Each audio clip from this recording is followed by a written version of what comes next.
Assalamualaikum warahmatullahi wabarakatuh. Kami dari kelompok 10, kelas 3 Logistik C, akan mempresentasikan tugas terintegrasi 2 kita dengan objek, yaitu menurunnya wisatawan Saung Angklung Ujo. Nama saya Impiati Widya Lestari Diningsi, NPM saya 16 11 8098. Nama saya Hana Rosika Putri, NPM 16118093. Nama saya Aris Bimo Fitra Prananda, NPM 16118094.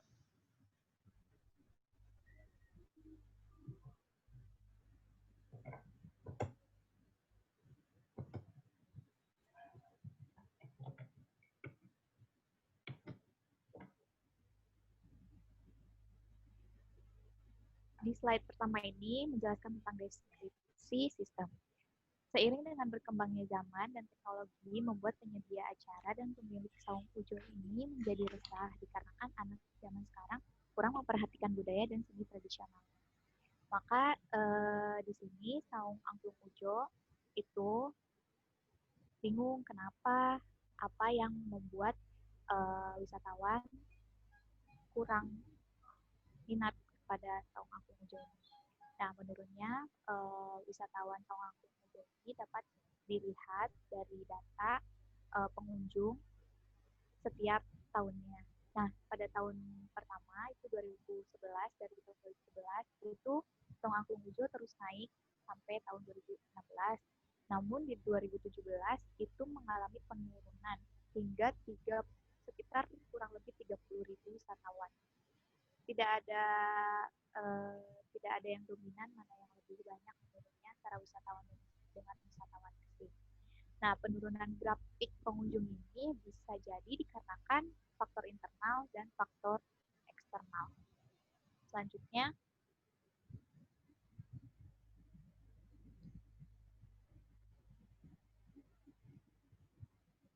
ada problem situation. Situasi permasalahan di sini yaitu menurunnya kunjungan wisatawan ke Saung Angklung Ujo, seperti orang-orangnya yang sekarang sudah berkurang minatnya kepada budaya dan seni tradisional. Mungkin hal ini didorong dengan adanya zaman dan teknologi yang sudah maju. Bisa disebut juga dengan era globalisasi. Nah, pemilik atau pendiri Saung Ujo ini memiliki tujuan yaitu melestarikan budaya dan seni tradisional. Melestarikan juga memperkenalkan budaya dan seni tradisional ke mancanegara. Nah, ada juga action dan reaction. Reaksi masyarakat terhadap Saung Angklung Ujo ini awalnya antusias karena ada tempat wisata baru, bisa juga sebagai tempat pendidikan. Nah, ada relationship, hubungan pelayanan dengan masyarakat itu mungkin awalnya bagus, namun makin ke sini makin berkurang. Nah, seiring dengan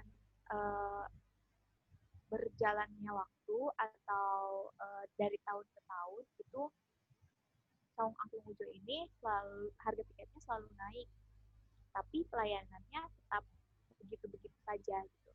Nah, konsekuensi yang harus diterima oleh Saung Angklung Ujo ini yaitu berkurangnya pengunjung dengan harga tiket yang selalu naik, tapi pelayanannya yang seperti itu aja. Ya mungkin dengan berkembangnya zaman juga menyebabkan berkurangnya minat kepada Saung Angklung Ujo.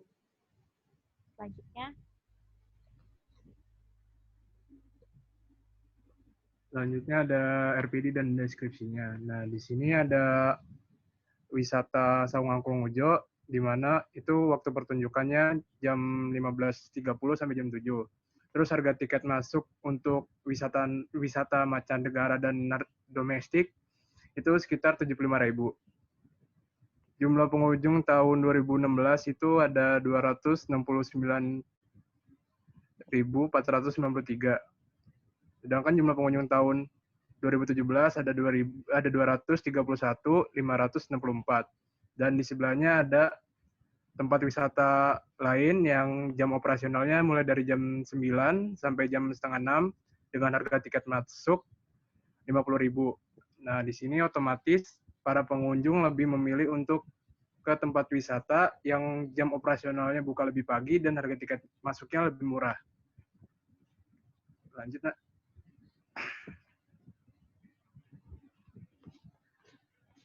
Habis itu ada list problem, masalah yang dialami Ujo Ngalela, yaitu mulai berkurangnya minat seni tradisional dan juga edukasi tradisional, seiring dengan berkembangnya zaman dan teknologi. Apalagi musik khas Sunda, yaitu angklung. Ini sudah kurang diminati oleh anak zaman sekarang, atau disebut anak milenial. Dari sini Ujo Ngalela mempunyai misi bagaimana cara melestarikan budaya dan seni khas Sunda agar bisa diminati dan dikenal oleh berbagai negara.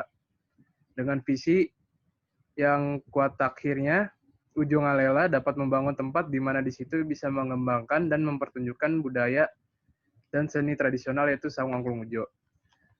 Untuk gap analisisnya di sini ada current state dan desired state. Yang pertama ada daftar karakteristik, yaitu seni tradisi yang hampir hilang karena berkembangnya zaman dan teknologi. Yang kedua, daftar yang diperlukan untuk mencapai tujuan, yaitu mengetahui minat para wisatawan di era milenial seperti ini. Yang ketiga, daftar kesenjangan yang perlu diisi meningkatkan kunjungan para wisatawan ke Saung Angklung Ujo.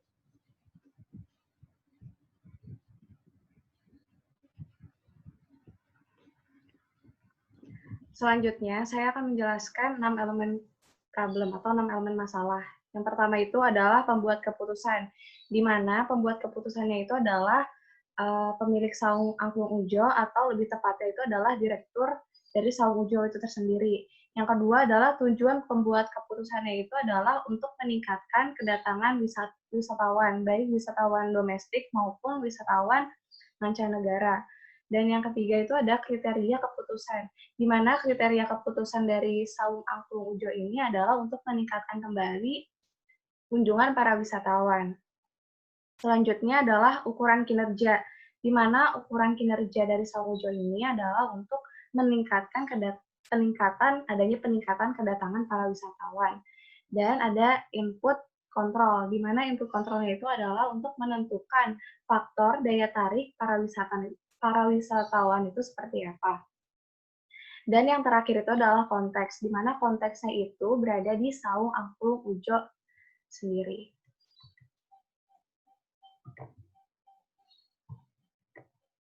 Selanjutnya, saya akan menjelaskan mengenai fishbone diagram, di mana objek permasalahan itu tersendiri adalah menurunnya kunjungan wisatawan. Yang pertama itu adalah people. Faktornya people, di mana kurangnya perkembangan para pekerja. Yaitu dampaknya itu adalah pelayanan yang diberikan kurang memuaskan. Selanjutnya, wisatawan yang kurang potensial, di mana wisatawan yang kurang potensial itu seperti wisatawan pada era milenial saat ini, yang lebih memilih untuk berwisata di tempat yang lebih modern daripada untuk mengunjungi tempat wisata tradisional dan memiliki edukasi. Selanjutnya adalah promosi, di mana promosinya itu adalah kurangnya sarana promosi. Selanjutnya adalah proses, di mana proses ini adalah kegiatan atau proses pertunjukan terjadi keterlambatan. Nah, karena diketahui dimulainya jam pertunjukannya itu dari jam 15.30 sampai jam 5 sore, apabila ada keterlambatan, mungkin para wisatawan merasa sudah terlalu sore untuk menyaksikan pertunjukan. Karena dimulainya saja jam setengah 4 sore. Gitu. Selanjutnya adalah tempat, di mana permasalahan itu adalah desain tempat kunjungan kurang menarik. Walaupun memang ada tempat parkir yang luas dan juga tempat menunggu yang mendukung, tetapi ada beberapa tempat yang emang fokusnya itu hanya untuk di bagian pertunjukan saja. Selanjutnya adalah pemanfaatan lahan yang kurang optimal. Seperti pemanfaatan lahan yang kurang optimal itu ada beberapa lahan yang memang kosong dan dibiarkan terbengkalai saja. Selanjutnya, saya akan menjelaskan 5W 1H, di mana yang pertama itu adalah what. What apa masalah yang terjadi di Saung Angklung Ujo. Jadi, permasalahan yang terjadi di Saung Angklung Ujo itu adalah menurunnya wisatawan yang datang ke Saung Angklung Ujo. Dan yang kedua itu adalah who, siapa yang bertanggung jawab atas keputusan yang diambil. Yang bertanggung jawab adalah direktur dari Saung Angklung Ujo. Dan where, di mana kejadian itu terjadi. Kejadian ini terjadi di Saung Angklung Ujo. Selanjutnya when, kapan Saung Ujo kapan Saung Angklung Ujo terjadi penurunan wisatawan? Terjadi sekitar tahun 2017. Dan bagaimana, dan kenapa Saung Angklung Ujo mengalami penurunan wisatawan? Dicurigai faktornya itu adalah karena mulai banyaknya tempat wisata yang lebih modern dan juga beberapa wisatawan yang lebih memilih tempat yang memang khususnya itu lebih untuk wisata daripada untuk edukasi. Dan juga dicurigai karena ada permasalahan di bagian pelayanan dan bagian pertunjukan di Saung Ujo. Selanjutnya adalah bagaimana solusi yang dapat diberikan untuk mengatasi permasalahan ini. Dan solusi yang akan diberikan itu adalah nanti setelah kita menganalisis permasalahannya. Terima kasih. Sekian presentasi kemajuan tugas terintegrasi 2. Mohon maaf apabila ada kesalahan pengucapan. Sekian. Wassalamualaikum warahmatullahi wabarakatuh.